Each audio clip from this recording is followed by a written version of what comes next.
श्री तुलसी जय तुलसी जय जय तुलसी श्रीराम तुलसी वर श्रीकृष्ण तुलसी.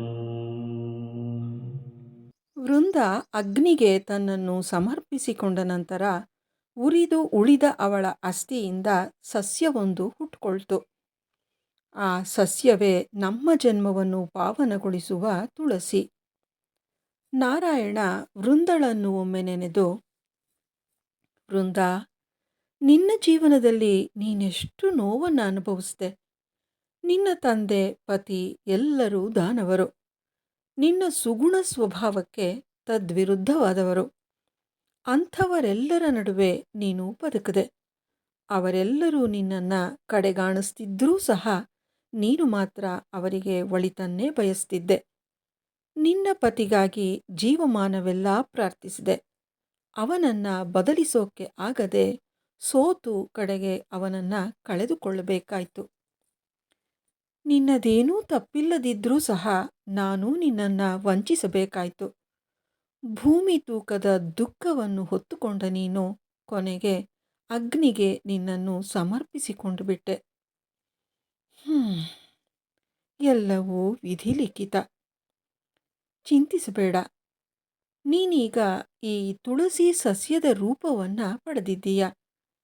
ನೀನು ಬೇಡಿದ ವರದಂತೆಯೇ ನೀನು ಪರೋಪಕಾರಿಯಾಗಿ ಬದುಕ್ತೀಯ. ರೋಗ ರುಜಿನಗಳಿಗೆ ನೀನು ದಿವ್ಯೌಷಧಿಯಾಗಿ ಸರ್ವರ ಆರೋಗ್ಯವನ್ನು ಸುಧಾರಿಸುವ ದೇವತೆಯಾಗ್ತೀಯ.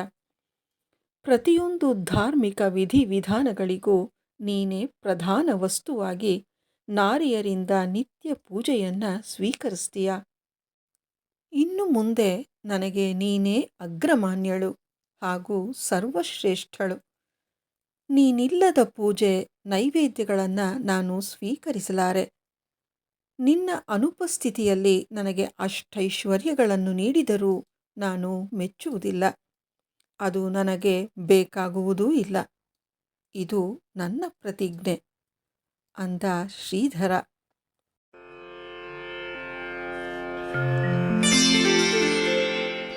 ತುಳಸೀದಳವೊಂದು ಸಾಕು ನಿನ್ನೊಲುಮೆ ಪಡೆಯಲು, ಇನ್ನೇನು ಬೇಕು ನಾ ಧನ್ಯನಾಗಲು. ಸಾರ್ಥಕವಾಯಿತು ಈ ನನ್ನ ಬದುಕು, ಹರಿನಾಮ ಸ್ಮರಣೆಯ ಸವಿಯನ್ನು ಸವಿದು.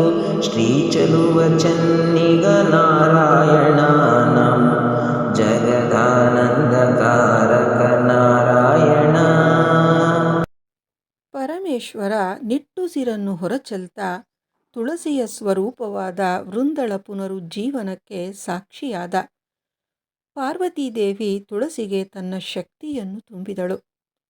ಲಕ್ಷ್ಮಿ ತಮಿಳುನಾಡಿನ ಮೈಲಾಡುತುರೈ ಜಿಲ್ಲೆಯಲ್ಲಿ ತಿರುವರ್ಕುಡಿ ಎಂಬ ಸ್ಥಳವಿದೆ.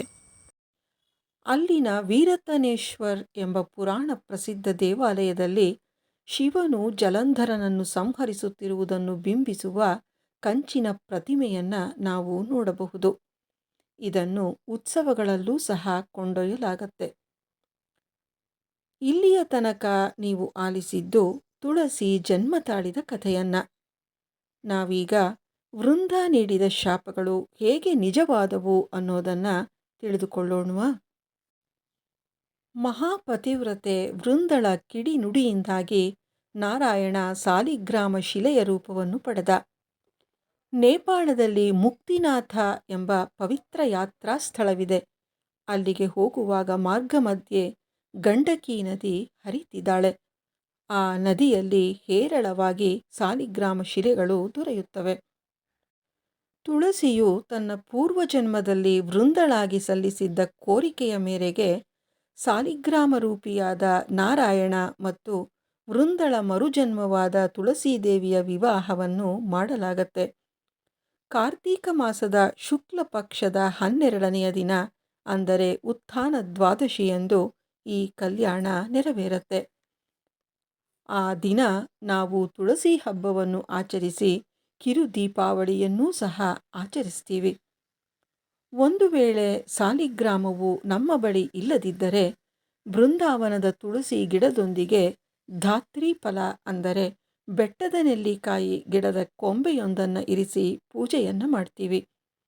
ಧಾತ್ರಿ ಫಲ ವಿಷ್ಣುವಿನ ಪ್ರತೀಕವಾದ್ರಿಂದ ಅದರಿಂದ ದೀಪವನ್ನು ಬೆಳಗುವುದರಿಂದ ಸಕಲ ದೋಷಗಳು ನಿವಾರಣೆಯಾಗುತ್ತದೆ ಎಂಬುದು ಶಾಸ್ತ್ರದ ನುಡಿ.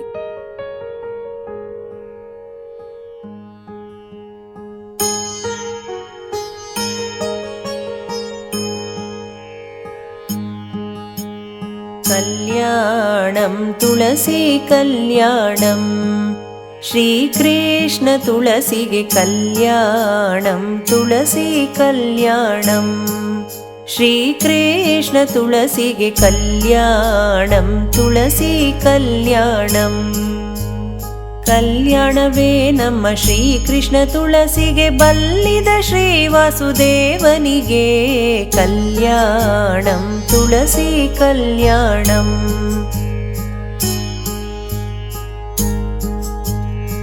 ವೃಂದ ತನ್ನ ಪತಿಯನ್ನು ತಿದ್ದಿ ತೀಡಲು ಪ್ರಯತ್ನಿಸಿದಂತೆ ತುಳಸಿ ಮಾತೆ ನಮ್ಮಲ್ಲಿನ ನಕಾರಾತ್ಮಕ ಅಂಶಗಳನ್ನು ತೊಡೆದು ಹಾಕಲು ಯತ್ನಿಸುತ್ತಲೇ ಇರುತ್ತಾಳೆ. ಆದ್ದರಿಂದ ನಮ್ಮ ತನು ಮನವನ್ನು ಪರಿಶುದ್ಧಗೊಳಿಸಿ ಕ್ಷೇಮದಿಂದ ಇರಲು ಮನೆಗಳಲ್ಲಿ ತುಳಸಿ ಗಿಡ ಅತ್ಯವಶ್ಯಕ. ಬೃಂದಾವನವಿರುವ ನಿವಾಸಕ್ಕೆ ಯಾವುದೇ ದುಷ್ಟಶಕ್ತಿಗಳು ತಮ್ಮ ಪರಿಣಾಮವನ್ನು ಬೀರಲಾರವು. ಇಂತಹ ದೈವಿಕ ಸಸ್ಯವನ್ನು ಪೂಜಿಸುತ್ತಿರುವ ನಾವು ನಿಜಕ್ಕೂ ಧನ್ಯರು. ನಮಃ ತುಳಸಿ ಕಲ್ಯಾಣಿ, ನಮೋ ವಿಷ್ಣುಪ್ರಿಯೇ ಶುಭೆ, ನಮೋ ಮೋಕ್ಷಪ್ರದೇ ದೇವಿ, ನಮಃ ಸಂಪತ್ಪ್ರದಾಯಕಿ. ಯನ್ಮೂಲೆ ಸರ್ವತೀರ್ಥಾನಿ ಯನ್ಮಧ್ಯೆ ಸರ್ವದೇವತಾ ಯದಗ್ರೆ ಸರ್ವವೇದಶ್ಚ ತುಳಸಿ ತ್ವಾಂ ನಮಾಮ್ಯಹಂ. ಮುಂದಿನ ಭಾಗದಲ್ಲಿ ಸಾಲಿಗ್ರಾಮ ಶಿಲೆಗಳು ಲಭಿಸುವ ಪುಣ್ಯಕ್ಷೇತ್ರದ ಬಗ್ಗೆ ಮತ್ತಷ್ಟು ಮಾಹಿತಿಗಳನ್ನು ಪಡೆದುಕೊಳ್ಳೋಣ.